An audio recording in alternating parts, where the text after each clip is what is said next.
രാജ്യത്ത് വോട്ടുകൊള്ള നടക്കുന്നുണ്ട് എന്ന് അന്ന് രാഹുൽ ഗാന്ധി പറഞ്ഞപ്പോൾ വലിയ രീതിയിൽ അദ്ദേഹത്തെ പരിഹസിക്കാനും ആക്രമിക്കാനുമായിരുന്നു തെരഞ്ഞെടുപ്പ് കമ്മീഷന് വലിയ ഉത്സാഹം. രാഹുൽ ഗാന്ധിക്കെതിരെ നോട്ടീസ് അയക്കാനും സത്യവാങ്മൂലം നൽകിപ്പിക്കാനുമൊക്കെ എന്തൊരു ശുഷ്കാന്തിയായിരുന്നു കമ്മീഷനെന്ന് ആലോചിക്കണം. ഇപ്പോഴിതാ രാഹുൽ ഗാന്ധി പറഞ്ഞതൊക്കെ സത്യമാണ് എന്ന് പ്രത്യക്ഷത്തിൽ അല്ലെങ്കിലും സമ്മതിച്ചിരിക്കുകയാണ് തെരഞ്ഞെടുപ്പ് കമ്മീഷൻ. കമ്മീഷന്റെ പുതിയൊരു ഉത്തരവ് ഇക്കാര്യത്തിൽ രാഹുൽ ഗാന്ധിയുടെ വെളിപ്പെടുത്തലുകളോട് കമ്മീഷൻ യോജിക്കുന്നുവെന്ന് സമ്മതിക്കുന്നതാണ്. വോട്ടർ പട്ടികയിൽ പേര് ചേർക്കണമെങ്കിൽ ഇനി മുതൽ ആധാർ ലിങ്ക് ചെയ്ത മൊബൈൽ നമ്പർ നൽകണമെന്ന് നിബന്ധന പുറപ്പെടുവിച്ചിരിക്കുകയാണ് കമ്മീഷൻ. അതായത് മോഷണമൊക്കെ കഴിഞ്ഞ് മോഷ്ടാക്കൾ നാടും പിടിച്ചു കഴിഞ്ഞപ്പോൾ വീട് പൂട്ടാൻ പൂട്ടും കൊണ്ടുവന്നിരിക്കുകയാണ് തെരഞ്ഞെടുപ്പ് കമ്മീഷൻ. ഓൺലൈനായി വോട്ട് ചേർക്കാനുള്ള പുതിയ അപേക്ഷകൾ സമർപ്പിക്കുമ്പോൾ ആധാർ ലിങ്ക് ചെയ്ത ഫോൺ നമ്പറുകൾ നൽകണമെന്നാണ് തെരഞ്ഞെടുപ്പ് കമ്മീഷൻ ഇപ്പോൾ പുതുതായി നിബന്ധന ബാധകമാക്കിയിരിക്കുന്നത്. മുൻപ് വോട്ടർ ID നമ്പരും ഏതെങ്കിലും ഫോൺ നമ്പരും നൽകിയാൽ അപേക്ഷകൾ അംഗീകരിക്കപ്പെടുന്ന സാഹചര്യമായിരുന്നു. ഇതിനാണ് ഇപ്പോൾ മാറ്റം വരുത്തുന്നത്. കർണാടകയിലെ അലന്തിൽ നടന്ന വോട്ട് ക്രമക്കേടുകളുടെ വിശദാംശങ്ങൾ രാഹുൽ ഗാന്ധി പുറത്തുവിട്ടതിന് പിന്നാലെയാണ് കമ്മീഷൻ ഈ നിബന്ധന പുറത്തിറക്കിയത് എന്നത് കാണാതെ പോകരുത്. അന്ന് രാഹുൽ ഗാന്ധി ഉന്നയിച്ച ആരോപണവും ഇതുതന്നെയായിരുന്നു.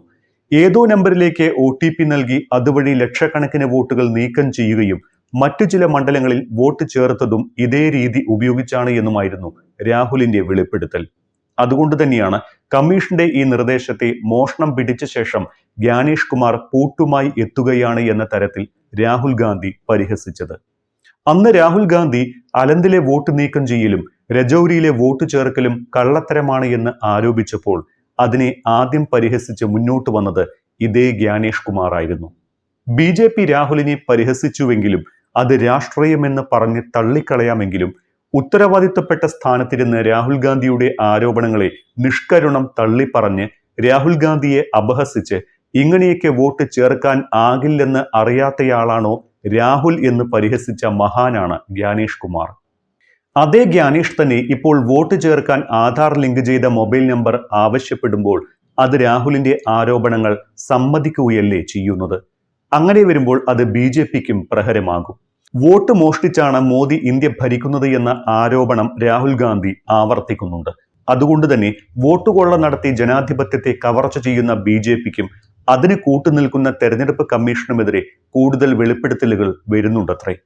സെപ്റ്റംബർ ആദ്യവാരത്തിൽ വൈകാതെ തന്നെ ഒരു ഹൈഡ്രജൻ ബോംബ് പൊട്ടാനുണ്ട് എന്ന് പറഞ്ഞ രാഹുൽ അതിന്റെ ഒരു ടീസർ മാത്രമേ കഴിഞ്ഞയാഴ്ച പുറത്തുവിട്ടിട്ടുള്ളൂ.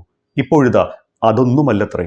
ഹൈഡ്രജൻ ബോംബ് കഴിഞ്ഞാൽ യുറാനിയം, പ്ലൂട്ടോണിയം ബോംബുകളുമൊക്കെ പൊട്ടുമെന്ന് അന്നേ പറഞ്ഞതാണ് രാഹുൽ ഗാന്ധി.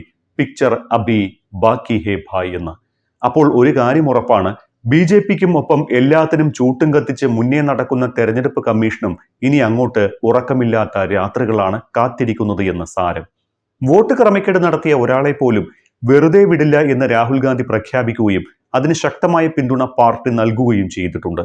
മഹാരാഷ്ട്രയിലെയും ദില്ലിയിലെയും വോട്ടർ പട്ടിക ക്രമക്കേടിൽ അന്വേഷണം ആവശ്യപ്പെട്ട് പ്രതിപക്ഷം രംഗത്തെത്തിയിരിക്കുകയാണ് ഇപ്പോൾ.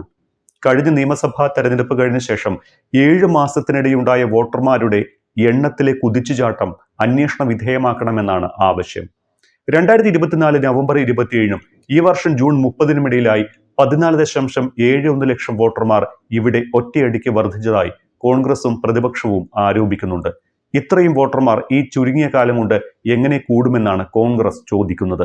എന്നാൽ കോൺഗ്രസോ രാഹുൽ ഗാന്ധിയോ ചോദിക്കുന്ന ഒരു ചോദ്യത്തിന് പോലും തെരഞ്ഞെടുപ്പ് കമ്മീഷൻ വസ്തുതാപരമായി ഒരു മറുപടി പോലും നൽകിയിട്ടില്ല എന്ന കാര്യം ഓർക്കണം. അപ്പോൾ പിന്നെ കമ്മീഷന് ഇതിലെന്തോ മറയ്ക്കാനുണ്ട് എന്നാണ് കോൺഗ്രസിന്റെ ആരോപണം. രാജ്യത്തിന്റെ പ്രധാനമന്ത്രിയാകട്ടെ മോഷ്ടിച്ച വോട്ടുകൾ കൊണ്ടുണ്ടാക്കിയ സിംഹാസനത്തിലിരുന്ന് തന്റെ PR പ്രവർത്തനങ്ങൾ തിരക്കിട്ട് നടത്തുകയാണ് എന്നാണ് രാഹുൽ പറയുന്നത്. നാട്ടിൽ തൊഴിലില്ലായ്മ പടരുന്നതോ യുവാക്കൾ തൊഴിലില്ലാതെ കഷ്ടപ്പെടുന്നതോ ഒന്നും PR വർക്കിന്റെ ചൂടിലിരിക്കുന്ന നരേന്ദ്രമോദിക്ക് അറിയേണ്ടല്ലോ. അതുകൊണ്ട് യുവാക്കൾ ആദ്യം സമരം ചെയ്യേണ്ടത് തൊഴിലില്ലായ്മയ്ക്കെതിരെയല്ല, വോട്ട് മോഷണത്തിനെതിരെയാണ് എന്നാണ് രാഹുൽ പറയുന്നത്. അല്ലാത്ത പക്ഷം വോട്ടുകൾ മോഷ്ടിക്കപ്പെടുകയും അത്രയും കാലം തൊഴിലില്ലായ്മയും അഴിമതിയും വർദ്ധിച്ചുകൊണ്ടേയിരിക്കുകയും ചെയ്യും.